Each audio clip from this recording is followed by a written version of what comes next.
who's now on my staff, who's a national champion for Cornell University and is now one of my assistant coaches, was one of the best I've ever seen in the business of plowing through a double leg. Not just getting in, because plenty of guys can get in on a double leg, but it's making sure you give yourself the best chance to finish that double leg.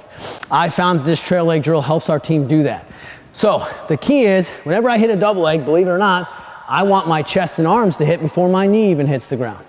So the whole point of this drill is just really basic. We're not even worried about a setup yet. We're just making sure we get the shot down. We're gonna step in deep, and as I hit, my chest and shoulders hit before my knee hits.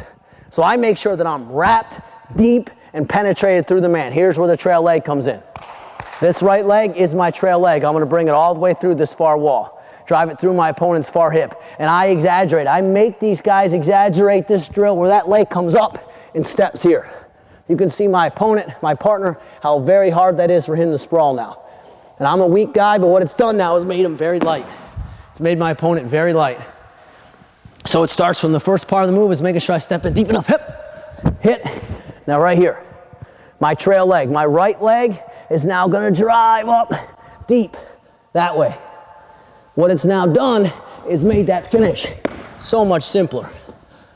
Okay, it teaches our guys to never, ever do this. I'm gonna show this. Hit a double leg and slide your feet. Or, even worse, you hit this beautiful double leg. These guys, I call them fancy pantsers. They're so quick. They do all this great moves, all this great stuff. They level change. They hit the double leg and then they stop and they go on both legs and they start trying to finish with just their arms. You know, I feel like in high school, guys are so tough, they're so strong, they're so physically gifted, they rely on that giftedness and not proper technique, and so they get used to that bad habit of not driving their feet, not running through the shot, not bringing their legs through.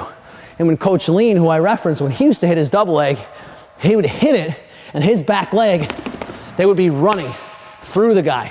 I mean, I'm not kidding you, I've seen him do moves where he'll do a double off underhook, hit, and this back leg will be so far behind that the guy can't even sprawl because he's using that trail leg drill. That's the purpose of the shot.